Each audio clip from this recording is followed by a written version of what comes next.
Hoje eu vou dar prosseguimento à série A Revelação do Mistério do Apocalipse. Hoje é a segunda mensagem e eu vou começar a falar sobre os 7 selos. E também dentro dos 7 selos a gente tem os 4 cavaleiros do Apocalipse e hoje eu vou falar dos 2 primeiros selos e, portanto, dos 2 primeiros cavalos. Mas antes de eu entrar propriamente nesse tema, eu quero dizer que os 3 primeiros capítulos do livro de Apocalipse falam de Jesus se dirigindo para as 7 igrejas. Então é claramente ali o período da igreja ainda acontecendo. E os teólogos dizem que cada uma dessas igrejas representa um período da história da igreja de Jesus. E que hoje nós estaremos vivendo o último momento que engloba tanto a igreja de Filadélfia, que é a igreja verdadeira, quanto a Laodiceia, que é a igreja falsa. Bom, quando chega no capítulo 4, no versículo 1, o apóstolo João diz assim: depois destas coisas. E esse termo, depois dessas coisas, na língua grega, metatauta, é claramente uma ruptura. É como se ele estivesse dizendo: olha, esse tempo passou, agora o que vem depois é um novo tempo, né? E aí no capítulo 4, versículo 1, a gente vê o sinal do arrebatamento, né? João, ele ouve uma voz como a voz de trombeta, ele vê uma porta aberta no céu e essa voz diz para ele: sobe aqui, né? Sobe aqui é o arrebatamento da igreja. E quando ele sobe, meus queridos, então no capítulo 4 e 5, João logo de cara ele já aparece na sala do trono. E lá na sala do trono ele vê, né, os anciãos, né, os 24 anciãos sentados juntamente com os 4 seres viventes, e vê aquele que está sentado no trono, que é o próprio Deus, com um livro selado por dentro e por fora na sua mão direita. Bom, é importante a gente entender claramente que esses 24 anciãos são os redimidos, são salvos, portanto são os arrebatados. Até alguns acreditam que 24, porque 12 seriam os apóstolos e 12 as tribos de Israel, né? Então, mas de qualquer forma, ainda que não tenhamos certeza de quem são estes, são os redimidos. Eles têm coroas, eles vão apresentar suas coroas para o Cordeiro por conta da sua redenção. Amém? E João, então, quando ele vê Deus com um livro, com um pergaminho enrolado, com 7 selos, e ele ouve quem é digno de abrir os livros, né, de revelar os seus segredos, e houve um silêncio no céu, ninguém era digno. Então João começa a chorar. E aí vem o que o texto diz, né? João capítulo 5, versos 4 a 12.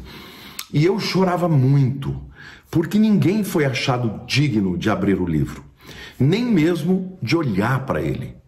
Todavia, um dos anciãos me disse: não chores, eis que o leão da tribo de Judá, a raiz de Davi, venceu para abrir o livro e os seus 7 selos. Então vi no meio do trono e dos 4 seres viventes e entre os anciãos de pé um cordeiro como tendo sido morto. É lindo isso, né? Quando Jesus é anunciado como leão da tribo de Judá, mas quando ele se apresenta, ele é apresentado como um cordeiro, como tendo sido morto. Ou seja, a gente vai ver as roupas dele salpicadas de sangue, né? Ele tinha 7 chifres, fala de autoridade, 7 é um número da totalidade na Bíblia, então tinha toda a autoridade, bem como 7 olhos, ele tem todo o entendimento, né? Que são os 7 Espíritos de Deus enviados por toda a terra. Veio, pois, e tomou o livro da mão direita daquele que estava sentado no trono.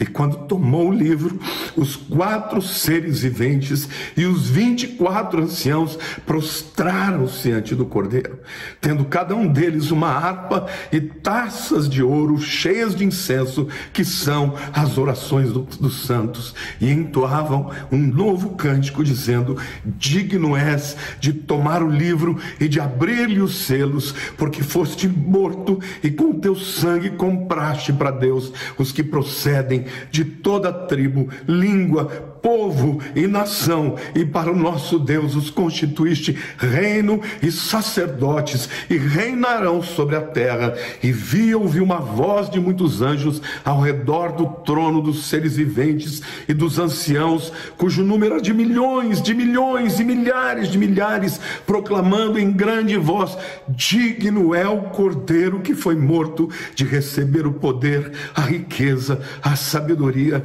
a força e honra e glória e louvor. Queridos, logo depois do arrebatamento, a igreja, a multidão de pessoas arrebatadas vai estar na presença do trono de Deus, e o Cordeiro Jesus vai se apresentar, e nós vamos adorar o seu nome, e vamos nos prostrar diante dele, e vamos entregar as nossas coroas dos nossos galardões, dizendo: o Senhor é que é digno, Pai, nós não somos dignos. E nesse momento, igreja, nesse momento, o Senhor Jesus vai começar a revelar o que vai acontecer no mundo.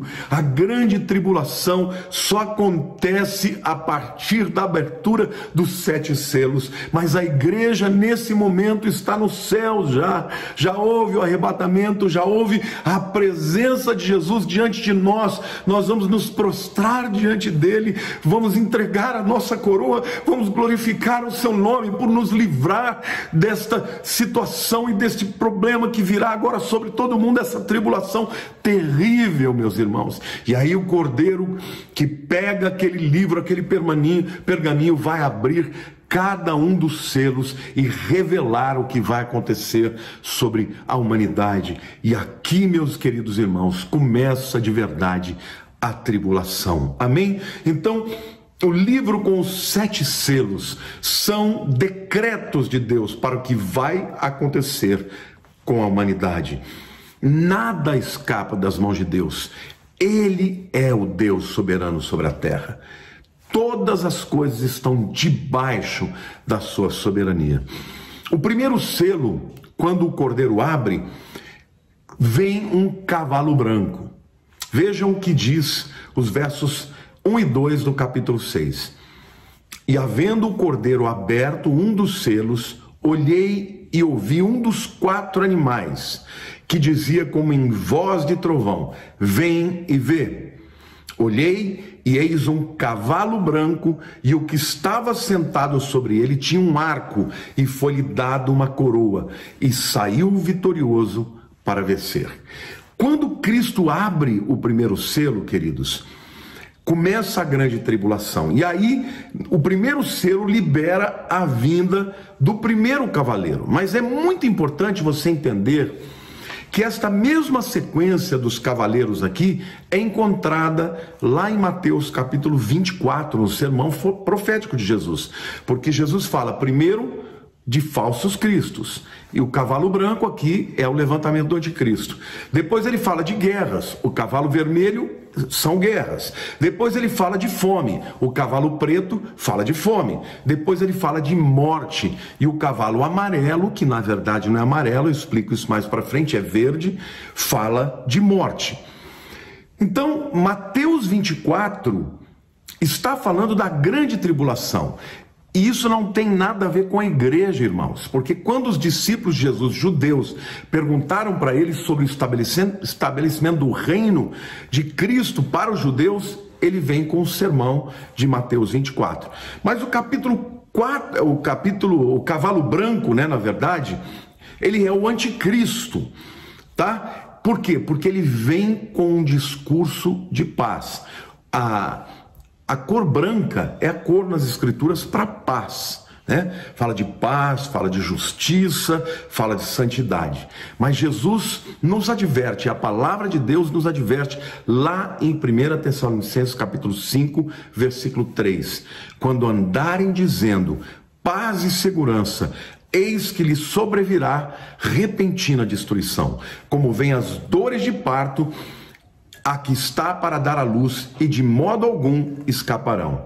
Irmãos, o período chamado de princípio de dores vai trazer muitos problemas, vai trazer pestes, como nós estamos vendo agora do coronavírus, vai trazer guerras, mas este período ainda não é o fim. esse período vai gerar um caos sobre o mundo. E o mundo vai precisar de um gabinete de gerenciamento de crise. Na minha opinião, este gabinete vai ser estabelecido na ONU. E a própria ONU vai escolher as nações mais poderosas da Terra, eles vão se juntar e escolher um homem para gerenciar esta crise. Este líder político mundial será o anticristo. E ele virá com um discurso de paz, mas a promessa de Deus em 1 Tessalonicenses capítulo 5, verso 3, quando andarem dizendo paz e segurança, eis que lhes sobrevirá repentina destruição, como vem as dores de parto a que está para dar à luz, e de modo nenhum escaparão. Ele virá também no espírito de engano. Lá em João capítulo 5, versículo 43, Jesus disse assim para os judeus: eu vim em nome de meu Pai e não me recebeis. Se outro vier em seu próprio nome, certamente o recebereis. Jesus está deixando claro que os judeus que não o aceitaram como Messias vão crer no anticristo como seu Messias. Então, ele vai fazer um acordo de paz por 7 anos, ele vai permitir a construção do templo em Jerusalém, e ele vai ser aclamado pelo povo judeu como Messias, como Mashiach, mas ele é o engano, né, que vai trazer destruição disso. Agora, uma outra pergunta que eu quero fazer para vocês: como a gente pode ter certeza de que este cavalo branco não fala de Cristo? Porque talvez vocês vejam aí pela internet ou em livros alguns teólogos dizendo que não, que é o Cristo sim. Bom, em primeiro lugar eu quero dizer, olha a companhia de que esse cavaleiro tem. Os outros 3 cavaleiros que estão com ele são terríveis, né? É morte, é peste, não é isso? É guerras. Então não pode ser Cristo. Uma segunda razão porque não pode ser Cristo, porque Cristo é o cordeiro, o leão cordeiro que abriu os selos. É ele quem está liberando os 4 cavaleiros. Ele não está entre os 4 cavaleiros. Ele está dando a ordem para que eles venham sobre a terra. Ele é quem está abrindo os selos. Ele não é um dos selos, ok? Então Cristo está comandando a entrada do cavaleiro branco em cena, mas ele não está entrando em cena. Mas é importante dizer também por que Deus usa a figura de cavalos. Porque na Bíblia os cavalos são sinal de julgamento. E os 7 selos são 7 julgamentos de Deus para a humanidade. Mas é importante também você entender que o cavaleiro de Apocalipse 6:2, que é o anticristo, não é o mesmo cavaleiro de Apocalipse 19:11. Esse Apocalipse de 19:11, esse sim é Jesus, tá? Por quê? A diferença entre esses 2 cavaleiros é clara, né? O cavaleiro de Apocalipse 6, ele traz guerras, fome, morte. Ele tem um arco na mão, um arco, porém, que não tem flechas, né? Mas o Apocalipse capítulo 19, versículo 12, Jesus vem com uma espada e não com arco. Outra coisa, esse cavaleiro que é o anticristo, ele tem uma coroa. O cavaleiro de Apocalipse capítulo 9, ele tem diademas, é uma outra palavra grega para isso, ok? Então o anticristo é Apocalipse 6, versículo 2. E Apocalipse 19 é Jesus. Apocalipse 19, 2 diz que ele é o cavaleiro que tem muitos diademas, que tem, né, uma espada afiada, né, que vem para julgar toda a humanidade. Então é muito importante você entender que os 4 primeiros selos, na verdade, são também ligados diretamente à liberação dos 4 cavaleiros do Apocalipse. O primeiro cavaleiro do Apocalipse é o anticristo. Ele vem de branco porque ele propõe a paz, mas na verdade a paz dele é mentirosa. Ele vem no espírito de engano. As pessoas que não creram no verdadeiro Cristo vão crer no anticristo. E ele vai enganar muita gente. Mas o que vem depois dele é destruição, é morte, é guerras, é fome e tudo isso. Amém? Bom, então o primeiro selo que foi aberto libera o primeiro cavaleiro, que é o cavaleiro branco. que é o anticristo.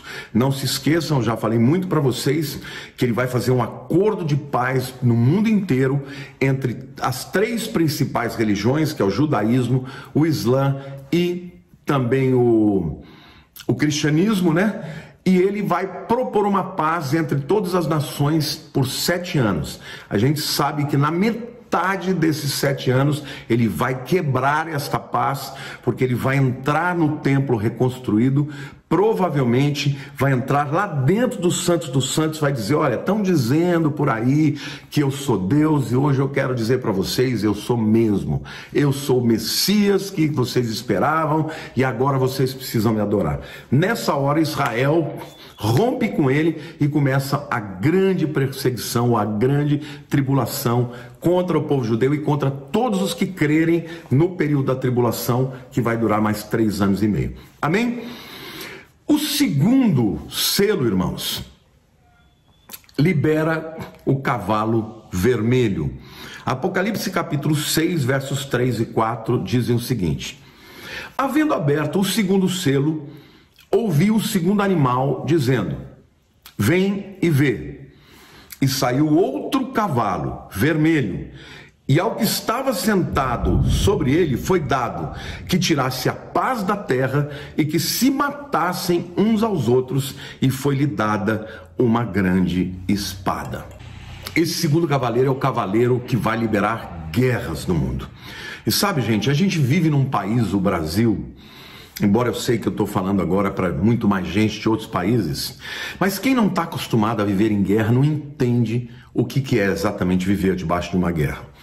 Viver num país pacífico é uma graça de Deus extraordinária. A gente não tem ideia, noção do que é viver debaixo de guerra, mas eu quero dar alguns números aqui sobre algumas guerras que aconteceram no mundo para que você entenda do que eu estou falando. No final da Primeira Guerra Mundial, em 28 de junho de 1919, foi assinado o Tratado de Versalhes. Por que esse tratado foi assinado, irmãos? Porque o mundo, ele estava tão aterrorizado com o que aconteceu, que eles achavam que aquela primeira guerra era a guerra que veio para acabar com todas as outras guerras. Eles achavam que a humanidade estava tão horrorizada com a guerra que nunca mais ia ter uma outra guerra mundial como aquela. Bom, essa guerra começou em 1914 com o assassinato do arquiduque Franz Ferdinando e a sua esposa em Sarajevo. E aí estourou a Primeira Guerra. E ela foi chamada, portanto, de a guerra para acabar com todas as guerras. Por quê? Porque ela introduziu armas químicas que nunca tinha existido antes, como o gás sarin, por exemplo, né? Ela introduziu tanques de guerra que não existiam antes. E pela primeira vez os aviões começavam a bombardear dos céus os lugares. Então o mundo estava assim, estupefato com as armas poderosas que tinham sido introduzidas na guerra. Então, 4 anos e meio depois do início da Primeira Guerra, o Império Otomano caiu, tá? A Alemanha foi humilhada perante todos os aliados e o mundo perdeu mais de 40 milhões de pessoas na Primeira Guerra. Terrível, né? Todo mundo achou que não teria outra como essa. Mas em 1939 começou a Segunda Guerra Mundial, que durou de 1939 a 45. Então, agora, entre a Primeira Guerra e a Segunda Guerra, em 1917 começou, né, a Revolução Russa. E o século XX, meus irmãos, só para vocês terem ideia, matou 100 milhões de pessoas só nas revoluções russas, nas revoluções bolchevique, a revolução comunista, vamos dizer assim, na Rússia, na China, em todos os outros países onde aconteceram revoluções de esquerda, mas 100 milhões de pessoas morreram. E na Segunda Guerra Mundial, que foi de 39 a 45, morreram entre 70 e 85 milhões de pessoas. Só de judeus, 6 milhões de judeus foram mortos. E nesta guerra, meus irmãos, foi introduzida uma outra arma que o mundo ficou chocado, que foi a bomba atômica. 2 bombas, uma na cidade de Hiroshima e outra na cidade de Nagasaki. Ao final da Segunda Guerra Mundial, 3% de toda a população mundial morreu. Perto de 100 milhões de pessoas morreram por causa destas guerras. Então, imaginem, estas guerras aconteceram e já foram terríveis.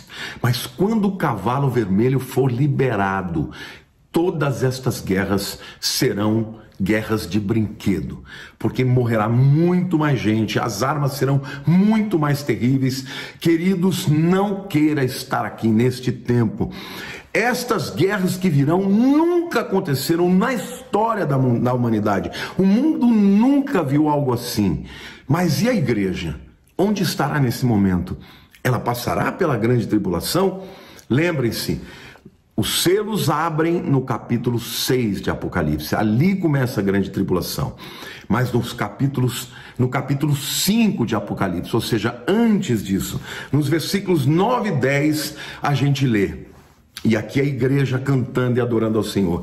E entoavam novo cântico, dizendo: digno és de tomar o livro e de abrir-lhe os selos, porque foste morto e com o teu sangue compraste para Deus os que procedem de toda tribo, toda língua, povo e nação, e para o nosso Deus os constituíste reino e sacerdote, e reinarão sobre a terra. Queridos, aqui é a igreja cantando o cântico da vitória, aqui é a igreja falando de algo que aconteceu para ela no passado. Ou seja, Senhor, nós estamos te adorando, Senhor Jesus, Cordeiro de Deus que tira o pecado do mundo, porque nós estamos aqui na tua presença adorando ao Senhor, e não como pecadores, mas porque fomos agora transformados, temos um corpo glorificado. O Senhor nos constituiu, está no passado, reino e sacerdote, Senhor. E aqui está dizendo que a gente de toda tribo, de toda língua, de todo povo, de toda nação, e para o nosso Deus os constituíste reino e sacerdotes, e reinarão sobre a terra. Aleluia, aleluia. O nosso Deus está nos preparando para algo grande, igreja, porque nós cremos sem ver. Bem-aventurados os que não viram e creram. Quando chegar o toque da trombeta, que está lá em Apocalipse capítulo 4, a igreja vai subir, vai ouvir a voz da trombeta, e vai subir, e vai estar na presença do Senhor. Nós vamos nos prostrar diante dele, e aqui no capítulo 5, a igreja está adorando ao Cordeiro, ao leão da tribo de Judá, e nós vamos ver os céus sendo abertos, nós vamos ver a humanidade recebendo o anticristo no seu discurso enganador, porque não creram na verdade, eles crerão na operação do erro e da mentira, meus queridos. A igreja está sendo mostrada no capítulo 5, e a grande tribulação começa no capítulo 6. Então, meus amados, nós não estaremos aqui. Nós estaremos na presença de Deus, nas bodas do Cordeiro. Mas hoje eu quero falar ainda sobre esse segundo cavaleiro, sobre o tipo de guerras que nós vamos ver lá dos céus e o mundo vai ter que enfrentar.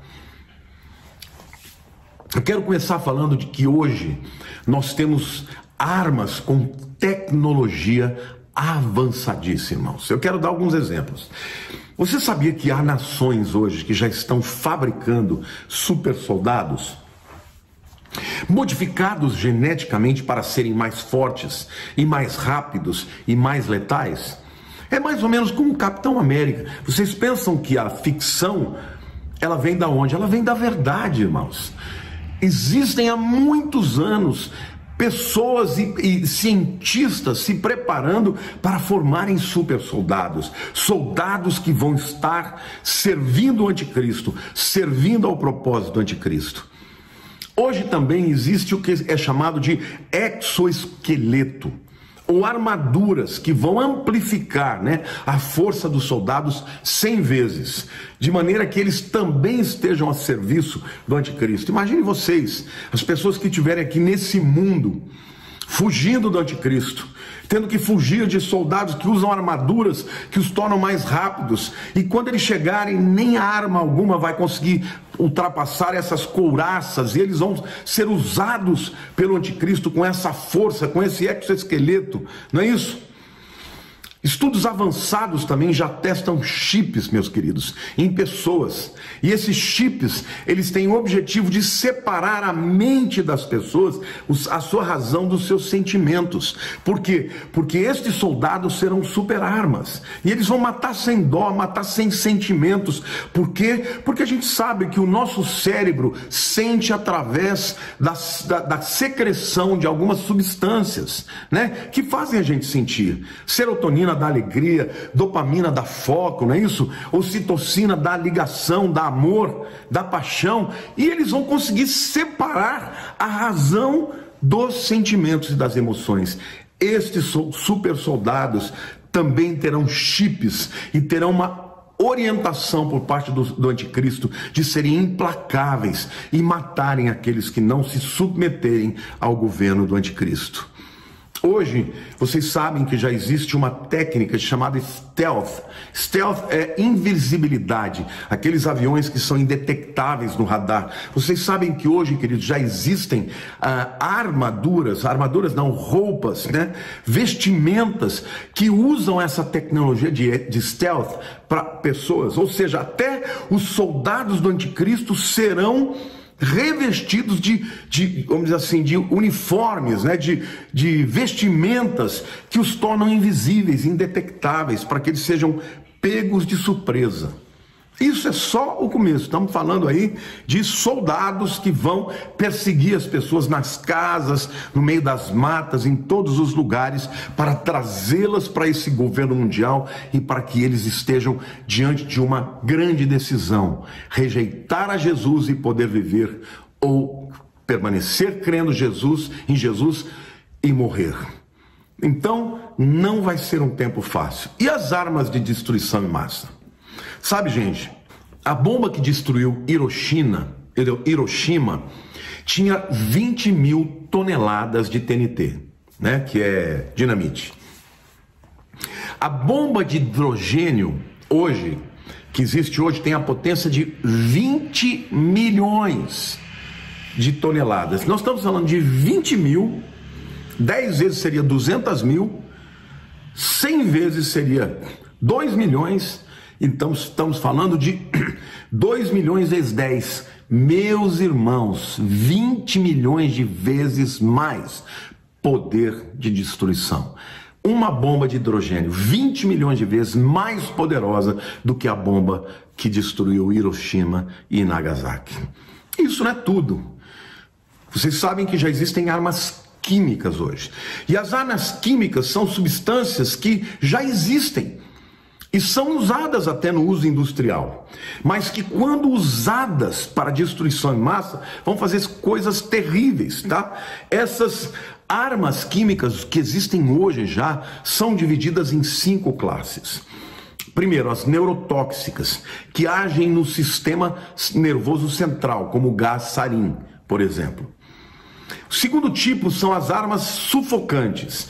Esses produtos acabam causando sufocamento de todo o organismo vivo. O gás cloro e o fosgênio são 2 exemplos. O terceiro grupo são os vesicantes. Essas substâncias agem principalmente nos olhos e na pele da vítima, causando bolhas características que doem muito e podem incapacitar o inimigo. O quarto tipo de arma são os agentes sanguíneos. Estes produtos são todos feitos à base de cianeto e foram agentes tóxicos usados pelos nazistas na Segunda Guerra. A vítima morre em alguns minutos. E por último lugar são as armas que são toxinas. E essas são substâncias que são retiradas de micro-organismos, como por exemplo cianobactérias, algas marinhas, e outras são tiradas de sementes de mamona. Ou seja, o mundo já tem armas químicas para acabar com a humanidade. E quando o cavalo vermelho for liberado, isso tudo vai ser colocado em prática. Teremos também uma guerra de robôs, uma guerra de drones, onde estes instrumentos irão onde as pessoas não podem ir e matarão, destruirão bunkers, destruirão casas, destruirão prédios, edifícios. O mundo vai ficar num caos, irmãos. Temos ainda a utilização da chamada miniaturização, né? Essa é uma palavra grande, que significa uma tendência mundial hoje de tornar cada vez as coisas menores. Por exemplo, primeiro criamos os microchips, e os microchips se desenvolveram para nanochips, menores ainda. Os nanochips estão se desenvolvendo para se tornarem chips moleculares, ou seja, vão estar dentro das moléculas das nossas células. Que coisa, irmãos! Hoje temos então bombas nucleares, temos uma tecnologia avançada para que o exército do anticristo possa avançar na terra, nos céus com aviões indetectáveis, com drones, na terra com robôs, também com armas químicas, com armas neurotóxicas, e ainda não citei a chamada bomba de nêutrons. Essa é uma bomba terrível, meu irmão. Já existe. Por quê? Porque ela vai além das armas radioativas. Essa bomba é a bomba mais secreta que existe. Talvez 1 ou 2 países tenham de fato, muito se fala disso, mas talvez 1 ou 2 países tenham de fato desenvolvido esta bomba. O que é uma bomba de nêutrons? A bomba de nêutrons é uma bomba termonuclear. Em outras palavras, ela libera fluxo de nêutrons e ela ataca literalmente as proteínas do corpo de todos os seres vivos. O que vai acontecer, meu querido? Enquanto as armas de hidrogênio, as bombas atômicas destroem as coisas, a bomba de nêutrons não. Tirando, vamos dizer assim, o lugar que é afetado pela enorme liberação de calor. Por exemplo, se joga uma bomba num prédio, aquele prédio pode ser incinerado, mas a cidade inteira que está em volta dele as criaturas vivas vão morrer, porque essa bomba vai afetar diretamente dentro das moléculas de proteína e as pessoas vão morrer na hora e os prédios vão continuar. Isso é a bomba de nêutrons, mais uma das maldades que serão usadas dentro dessa liberação do cavalo vermelho ou o cavalo da guerra. Quero dizer ainda que tem um outro tipo de arma, que é chamada de EMP, ou chamada bomba de pulso eletromagnético. O que é isso, irmãos? Essas bombas, elas são inimigas da tecnologia. Porque quando uma bomba de pulso eletromagnético é soltada, o que acontece? Tudo que existe de eletrônico pifa. Para na hora, irmãos. Então, um ataque desse que pode atingir cidades inteiras, que pode atingir uma nação inteira, vai simplesmente fritar todos os computadores. E tudo que funciona por computador vai acabar. Internet, comunicação, computadores, hospitais, imagina, tráficos, sinais de trânsito, tudo, iluminação, tudo, meu querido. Se tiver no inverno, não vai ter aquecedor, não vai ter nada, porque hoje tudo funciona de maneira eletrônica através do computador. Vocês sabem que tem uma estimativa feita pelos órgãos americanos que se houvesse um ataque de MP, né, de pulso eletromagnético contra os Estados Unidos, depois de 12 meses, essa é uma estimativa real de hoje, depois de 12 meses de um blackout, 90% de toda a população americana morreria de fome. Morreria ou de fome, ou de convulsões, ou de doenças, ou de saques, ou de ataques e daí por diante. Queridos, é isto que vai acontecer quando o segundo cavalo, o cavalo vermelho, o cavalo da guerra for liberado sobre a terra. Será um tempo como nunca houve na humanidade. O terror será sem precedente. As pessoas não terão para onde correr. Mas segundo as palavras de Jesus, ainda não é o fim. Haverá mais. Os próximos selos trarão ainda mais horror. E eu quero ler Mateus 24, versículos 6 a 8, que diz assim: E certamente ouvireis falar de guerras e rumores de guerras. Vede, não vos assusteis, porque é necessário assim acontecer, mas ainda não é o fim, porquanto se levantará nação contra nação, reino contra reino. Está falando das guerras, né? E haverá fomes e terremotos em vários lugares, porém tudo isso é o princípio de dores. O mesmo padrão do princípio de dores que acontece antes da grande tribulação acontecerá depois na grande tribulação, só que multiplica por 1000. Vai ter guerras muito mais poderosas. Vai ter matança, morte, muito mais do que já houve até então. Vai ter pestes muito pior do que o coronavírus. Vai ser pior do que o ebola. Vão ser doenças que vão comer as pessoas vivas. Queridos, alguém vai dizer, poxa, mas você está querendo provocar aí um pânico nas pessoas. Não, queridos, eu estou falando o que a Bíblia diz. Quem tem ouvidos, ouça o que o Espírito diz às igrejas. Você pode fazer uma escolha hoje, entregar a vida para Cristo, aceitar Jesus como Senhor e Salvador da tua vida e ser salvo. E não está aqui na grande tribulação, não se esqueçam. Os capítulos 4 e 5 falam do arrebatamento e da igreja na presença do Salvador. Nós vamos estar na presença de Jesus, o nosso Salvador. Ele é o leão da tribo de Judá, mas ele é o nosso Salvador, ele é o nosso Cordeiro. Quando João chorava, porque percebeu que ninguém era digno, a voz do ancião diz, não chores, porque o leão da tribo de Judá, aquele que foi morto e venceu, ele é digno. E quando ele entra na sala do trono, o cordeiro, o leão, ele é um cordeiro. Então ele é o cordeiro-leão, o leão-cordeiro. Ele é leão para o mundo, mas é cordeiro para mim, é cordeiro para você. Então, meu querido, aceite a Jesus como seu Salvador, invoque o nome dele hoje, faça essa oração comigo, diga, Senhor Jesus, eu não quero estar aqui neste tempo da tribulação. Senhor, eu confesso que sou pecador, eu entrego a minha vida a Ti, eu faço do Senhor o meu Senhor, o meu Salvador. E se você fez essa oração, meu querido, você foi salvo. E eu quero terminar esta palavra de hoje lendo o Apocalipse 3:10, que é a nossa maior promessa de que não estaremos nesse tempo da grande tribulação. Jesus está falando para a igreja de Filadélfia, porque guardaste a palavra da minha perseverança. Também eu te guardarei da hora da provação que há de vir sobre o mundo inteiro, para experimentar os que habitam sobre a terra. Esta promessa é clara. Jesus disse, vocês mantiveram a sua fé em mim, não cederam às afrontas, aos enganos do inimigo, vocês se mantiveram fiéis, também eu te guardarei da hora, não na hora, vou te tirar para fora no arrebatamento da provação, e não é qualquer provação, da provação que há de vir sobre todo o mundo, sobre o mundo inteiro, para experimentar os que habitam sobre a terra.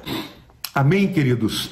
Aguardem, domingo que vem teremos a terceira mensagem, onde continuarei falando da abertura dos selos, e a próxima mensagem será mais 2 cavaleiros do Apocalipse. Eu espero que você tenha sido abençoado, eu espero que essa palavra tenha impactado a tua vida. Eu quero pedir que você compartilhe essa palavra. Querido, se você não se inscreveu no meu canal, por favor se inscreva, curta no sininho e compartilhe, porque esta é a mensagem dos últimos dias. Esta palavra tem que ir para o mundo inteiro. Vocês, meus seguidores aí da Europa, de Portugal, da Espanha, da Itália, da Suíça, da Inglaterra, compartilhem. O YouTube permite que haja legenda embaixo, e nós precisamos levar esta palavra para que todo aquele que ouça tenha a oportunidade de se entregar a Jesus. Eu amo vocês e quero estar com vocês no arrebatamento da igreja. Um beijo grande no seu coração, em nome de Jesus. Amém.